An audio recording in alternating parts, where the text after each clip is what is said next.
Dear learners, I am Christina Georgy. I welcome you to my session on literary criticism and theory. Before moving further, let me remind you that this is a specialized session specifically designed for the MEG learners. Hence, all the aspects discussed in this session would be solely based on the MEG official study material. In our previous session, we discussed Unit 2 of Block 1 of your MEG-05 official study material. We discussed an overview of the Western critical thought. So, in this particular session, we will focus our attention towards the 20th century development. How did criticism or literary criticism evolve during the 20th century? That is during the 1900s. Let's have a look into those aspects. So, this falls under Unit 3 of Block 1 of your official study material. So, in this particular unit, we will focus our attention towards some of the key theoretical aspects, including but not limited to Northrop Frye and myth criticism, Marx and Marxism, beginnings of structuralism, Russian formalism, Mikhail Bakhtin, feminism, feminist theory, post-structuralism, Derrida and deconstruction, Foucault, then Deleuze and Guattari, and much more. So let's get started. So the 20th century developments are said to have begun with the modernist revolt, and there were some critics, some writers including T.E. Hume, Ford Madox Ford, Ezra Pound, and many others. Ezra Pound is very famous. You must have heard about Ezra Pound at some point during your BA days. So all these were significant names in the 19th century. So Hume was basically an English critic and poet, and he had a notable influence upon modernism. Whereas Ford Madox Ford was also an English poet and novelist. Interestingly, he was a critic and also an editor. He has edited a few journals, including the English Review, the Transatlantic Review, among others. So, these journals have played important roles in the development of the 20th century British and American literature. Although we find that these people, these writers have contributed much, and their circles in London have given impetus to modernism through their anti-romantic formulation, it is also notable that the modernist movement has been traced back to the turn of century movement of art for art's sake. So, this art for art's sake movement you must have studied already. Just to give you a revision, it was a very popular 19th century movement in literature and aesthetics. Alright. So, the influence of these three notable names, namely T.E. Hume, Ford Madox Ford, and Ezra Pound. So, all these three and their later contributions, including that of T.S. Eliot, all these together laid formulation for new criticism. So, we will discuss new criticism. Before that, let me briefly explain some of the contributions of Hume. Hume's works were published posthumously as Speculations in 1924. Here, Speculations is the title of the work in which his works got published. Now, let me ask you a question. What do you mean by the term posthumously? Do you know? It's very relevant. She was ready with the answer. I appreciate it. So, published after death. Posthumous publication means a work by a writer that got published after death. Just remember that it is a key term also. Okay, if you are not aware of it, please make sure that you study that. Then, regarding Hume's ideas, he starts by rejecting the inherent goodness of man. Rather, he accepts the neoclassical idea. What was the neoclassical idea? that man is flawed but improvable. So that was his attitude, and this was inevitably against the romantic vision of Rousseau. Jean-Jacques Rousseau, he was a Genevian writer, philosopher and composer. His famous work on the social contract is also very significant. So Hume didn't regard the autobiographical dimension of many romantics. They were much more into personal writings, autobiographical nature. So this was not disregarded by Hume, because he believed that while the poet should explore feelings, he must also explore ways and means to present those feelings impersonally. He also felt that while many romantics rejected organized religion, they had adopted most of the sentimental beliefs. Remember, when we studied those characteristics of romanticism, I told you emotion was at its core. So they adopted all these sentimental beliefs and mystical practices of that religion, and that the poetry was merely split religion. That is what Hume opined about romanticism and romantic critics. So we can say that there is a considerable influence of romanticism in modernism. So let's have a look at those influences. Romanticism, with its emphasis on individuality, inspired a great deal of Freud's writing. So if you were part of psychoanalysis lecture today, we looked at how Freud became such an important figure in the field of psychoanalysis. So these aspects of romanticism greatly inspired the writings of Freud also. So Sigmund Freud is said to be the founding father or the creator of psychoanalysis. We'll discuss those details as part of Unit 3 of Block 8 of your study material. So the romantics and their individualism, removed from romantic notion of the innate goddess of man, became the self-absorbed isolation that appears in so many modernist writings. So it was basically the romantics idea of individualism minus their innate goodness of man. Alright. Then Hume's idea that poetry and writing in general cuts through the curtain of appearance to see things as they truly are was inspired from another poet, a romantic poet. Have you heard of William Blake? William Blake, he is known as a mystic poet.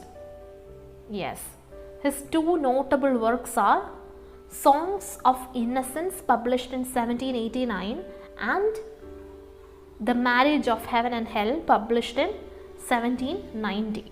You must have heard of the two companion poems, Lamp and the Tiger. Have you studied these? I think I taught you in MEG-1. Yes, we studied Blake.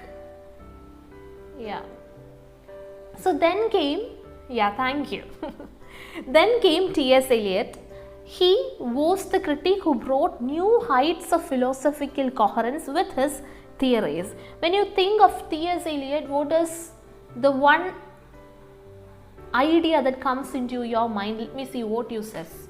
Because for your BA days, there was an elaborate section on T.S. Eliot. Do you remember any contribution from T.S. Eliot? Good, wonderful, I appreciate that. But now we are studying criticism. Any critical work from T.S. Eliot?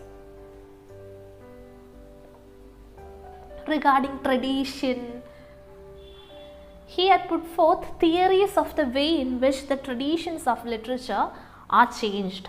Eliot saw the artistic tradition as a massive whole.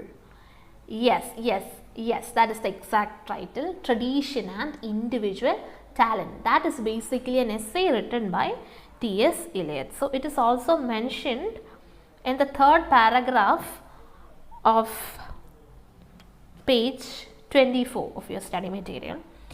So in his essay, Tradition and the Individual Talent, please make sure that you write the full title and the correct title. This is a very significant work. If you write the wrong title for this work, you will be in trouble, because everybody will be aware of the correct title. You will be the one isolated person who writes the wrong title. So this essay is considered as an important modernist manifesto. Key term, modernist manifesto. So in this particular essay, Eliot tries to break away from the romantic legacy of Wordsworth. He believes that poetry is not the turning loose of emotion, but an escape from emotion. It is not an expression of personality, but an escape from personality. Remember these two aspects. It is not turning loose of emotion, it is an escape from emotion. Likewise, it is an escape from personality, poetry, as per T.S. Eliot. So, since such romanticism continued and resulted in some very weak poetry around the turn of the century, T.S. Eliot saw the need to stage a revolt. He decided to stage a revolt. For that purpose, he also needed to redefine tradition. Hence, he wrote Tradition and Individual Talent in order to redefine tradition as well. Tradition was an organic, living whole which went back to Homo Dante and beyond. Individual talent, according to him, must conform to the tradition in such a way that existing monuments are also qualitatively altered with the advent of strong new works of art. And the most original works are those in which the old ones exert maximum influence. The influence of the older ones and new ones would be appreciable. The developments that followed came to be known as New Criticism in America and the Lewisite School in England. So, New Criticism we will discuss in detail as part of block 4 of our study material. You might find this a bit too difficult to understand at the moment. It's not at all a problem. T.S. Eliot you have already studied. Either you go revise what you have already studied with your material, or just pay attention, read, and if you are interested you can also listen to my lecture. Then you will have a foundation and cross ceiling of what you have already studied. Now, due to our time constraints, we will move on to section 3.2, Northrop Frye and myth criticism. Northrop Frye, a very familiar term perhaps. He was a Canadian literary critic and theorist. I would say he was one of the most influential literary critics of the 20th century. He also had influences. That is, he was influenced by a few critics such as Harold Bloom, Atwood, etc. So, when you think about his contribution, he attacks the new critical methods. He was against new criticism. At the same time, he also attacked the romantic symbolist notion of originality. The romantics focused on originality. He was not much in favor of that.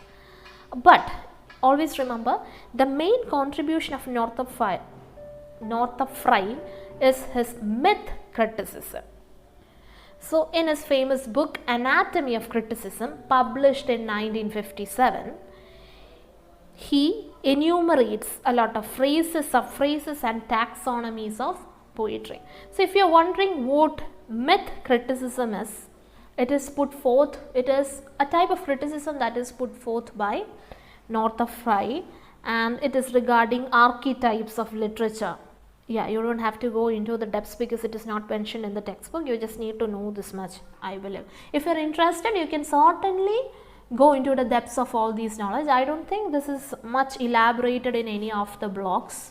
So, Frye intended to avoid the subjectivism, as he was not in favor of the romantics. He also talks about the centripetal and centrifugal movements of meaning. Centripetal is the next. See, it is a net force that acts on an object to keep it moving. We studied that in physics when we were students in school. And centrifugal would be the opposite of that, interior force. Okay, so all those he used to put forth in his writing. So he brings his mythic conception of a largely unconscious self as the origin and authority for a text whose identity is not different. So, this Northrop Frye, just keep in mind, if they ask you an essay on 20th century development, make sure that you mention him maybe in a few lines. That would do. Okay. Moving on to yet another important aspect, Marxism. So Marxism is explained in detail as part of block 5. Nevertheless, I'll help you out with some of the basic aspects mentioned in this unit as if an introduction. So who was Karl Marx? Among most other critics, Karl Marx would be the most familiar person. Almost everybody must have heard of Karl Marx. Did you know that he was a German philosopher? He was also an economist, historian, sociologist, political theorist, journalist, and advocate of communism. So here we are not reading Marx from a political front. Yeah, he is also the founder of Marxism, wonderful. But here we will be reading him based on the theory of Marxism. So he and Engels wrote in the 19th century their main ideas, but they are included in the 20th century development because all those ideas were accepted and became influential only in the 20th century. Even though they wrote in the 19th century, they are included in the 20th century development for that matter. So Marxist criticism asks questions which derive from the disciplinary formations of general aesthetics and literary criticism, and also from an autonomous Marxist theory. So do you know anything regarding Marxist theory? Marxist theory?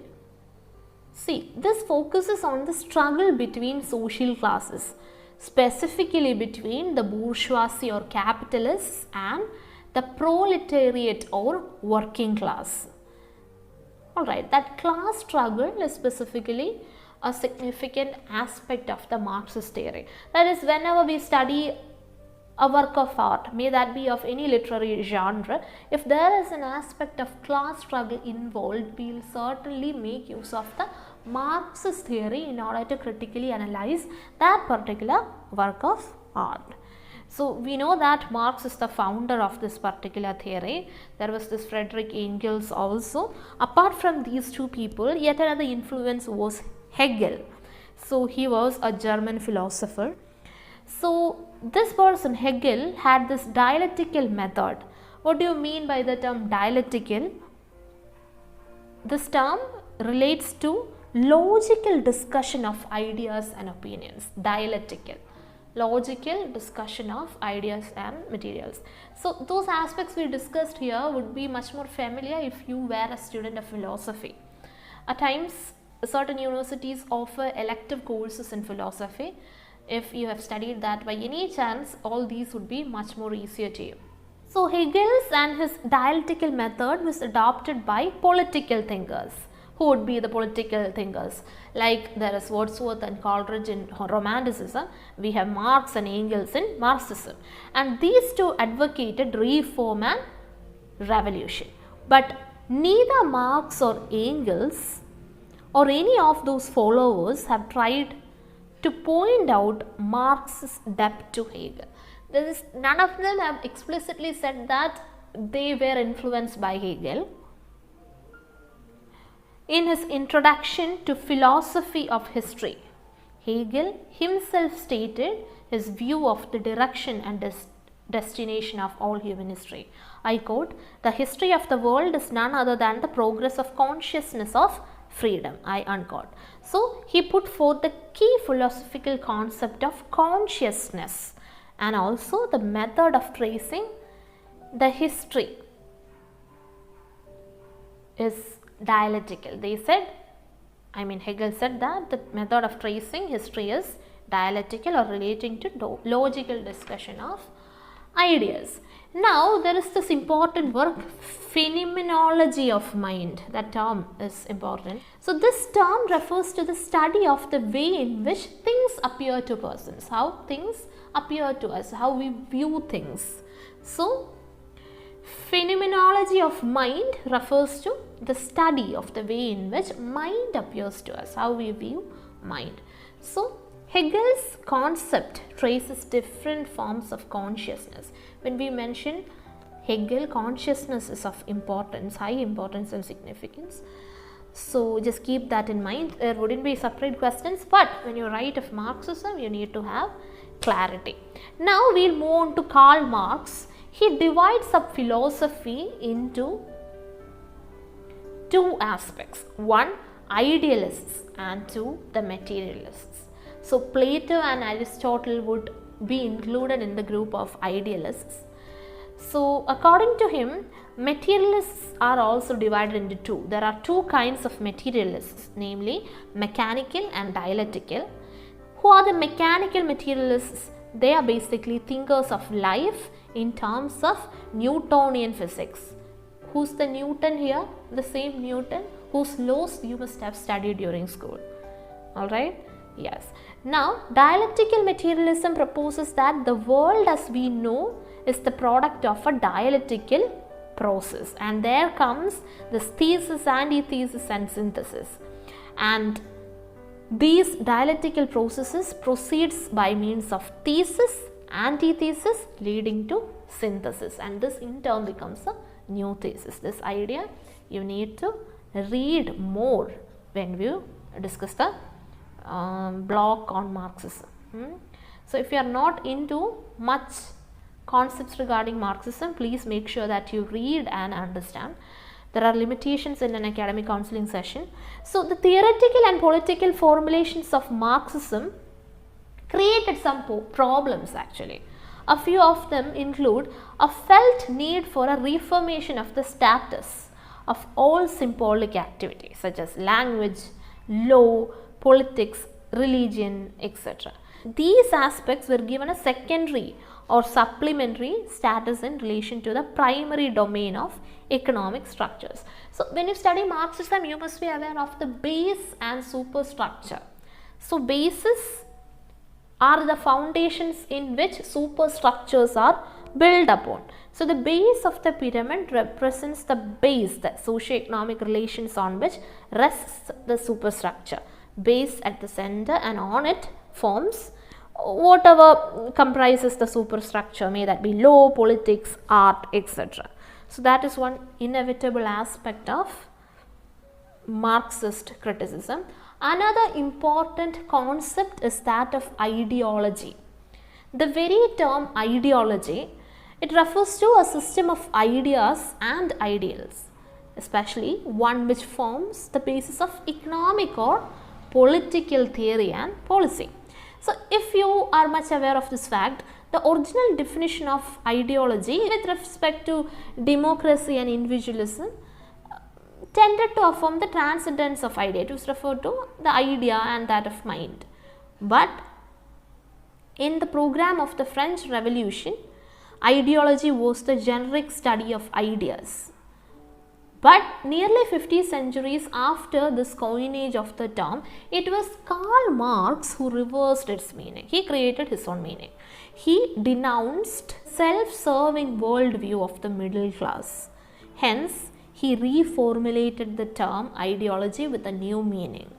It meant false consciousness. Very important. When you study ideology, false consciousness should be mentioned. Do you know that for your MEG examination, there are these short questions as one of the essay question. That is, it is of 20 marks with subdivisions. Very often I have seen ideology being asked as of a sub question. Short note, 5 marks. Okay.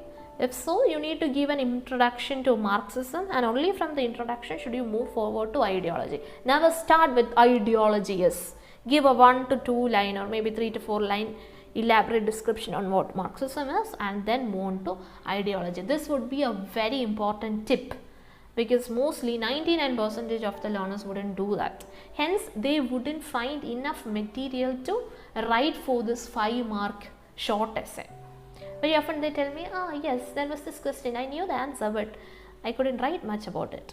It's because you don't plan. Smart work is very important.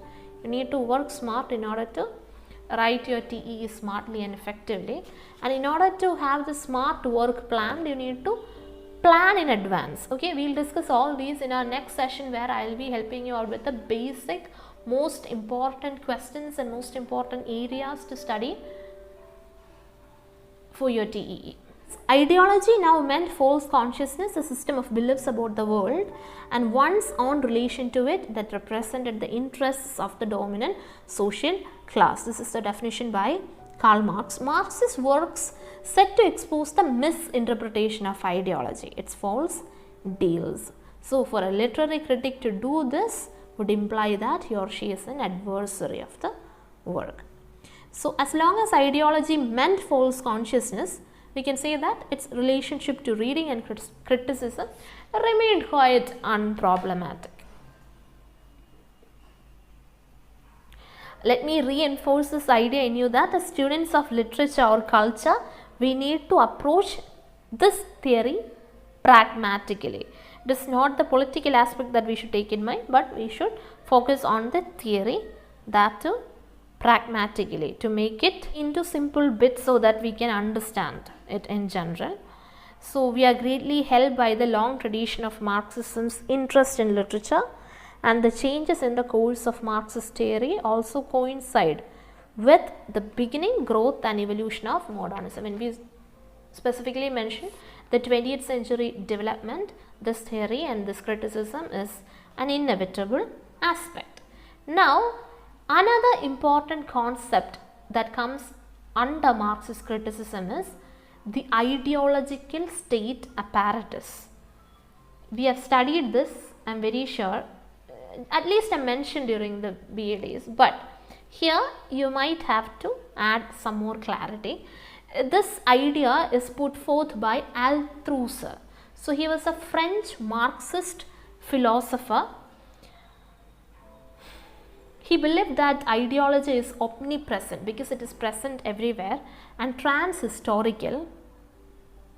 He has written an essay titled Ideology and Ideological State Apparatus, and it is in this essay that this concept of ideological state apparatus has been explained.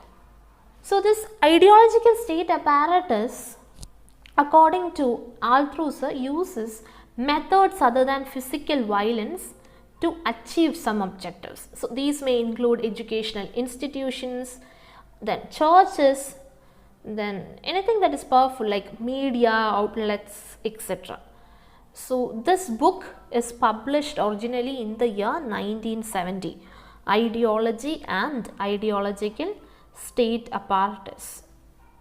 So, this term has been developed in order to refer to institutions such as education, the church, then trade unions, law, etc. Just keep this term in mind, it is very important.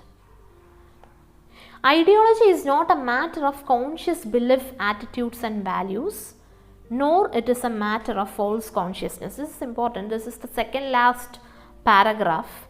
It is a representation of the imaginary relationship of individuals to their real conditions of existence. That is what he opines. So, in the post-structuralist phase, Marxist theory has gained much influences.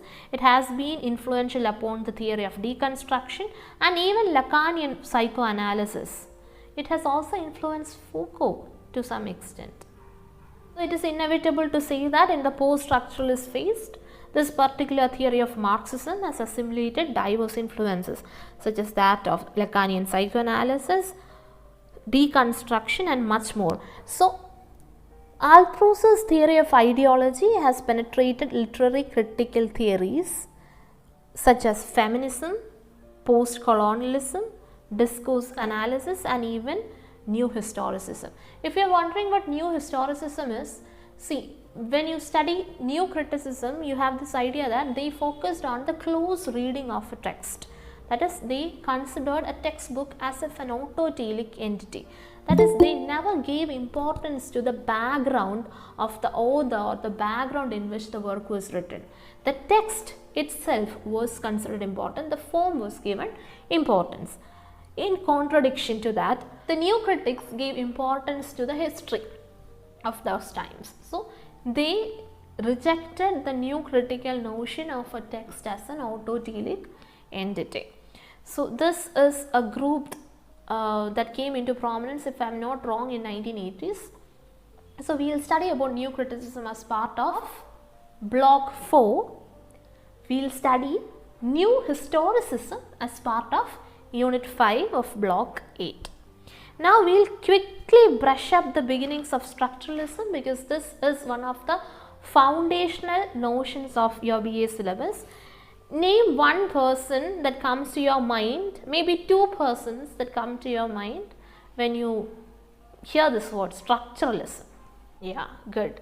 So that name is of great significance. Do remember that. The name of Claude Lévi-Strauss is linked to structuralism, but students of literature are much more familiar to the name of Roland Barthes.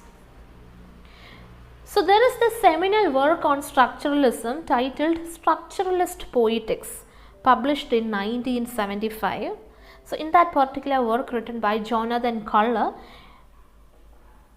the work of a few major figures, among whom the chief in the field of literary studies is Roland Barthes. Such a statement is mentioned.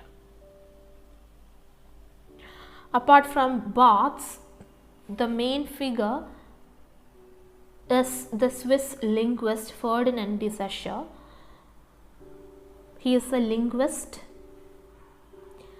He declared that the way language functions is quite arbitrary, in the sense that there is no one-to-one relationship between a linguistic sign and a phonetic utterance.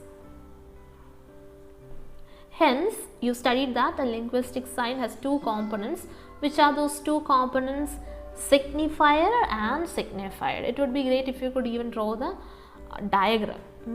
So that would show it as if you know what is meant by that. Okay. Yeah, that would showcase your understanding of the concept. Simple terms. Two other concepts are parallel and lang. These are also familiar to each and every learner. If you don't remember, just go revise. Okay. Parallel refers to specific speech acts, whereas lang refers to the general system. The separation that Saussure insisted on was in the field of linguistics between specific speech acts and the general system of a language. This falls under the middle paragraph of page 29. So, lang, he said, was the proper object of study, whereas according to him, parallel referred to specific speech acts. So, such a distinction between the rule and behavior based on it has been later called by Noam Chomsky competence and performance. You don't have to study that in detail. Nevertheless, just remember these concepts. Noam Chomsky, competence and performance. I think that would be enough, just a brief overview so as to mention in an essay if at all they ask you. There wouldn't be a separate question on structuralism. There could be separate questions on ideology or ideological state apparatus. Okay, but you will get more points from the main block 5. You don't have to focus here. So now let's focus our attention towards section 3.5, Russian formalists.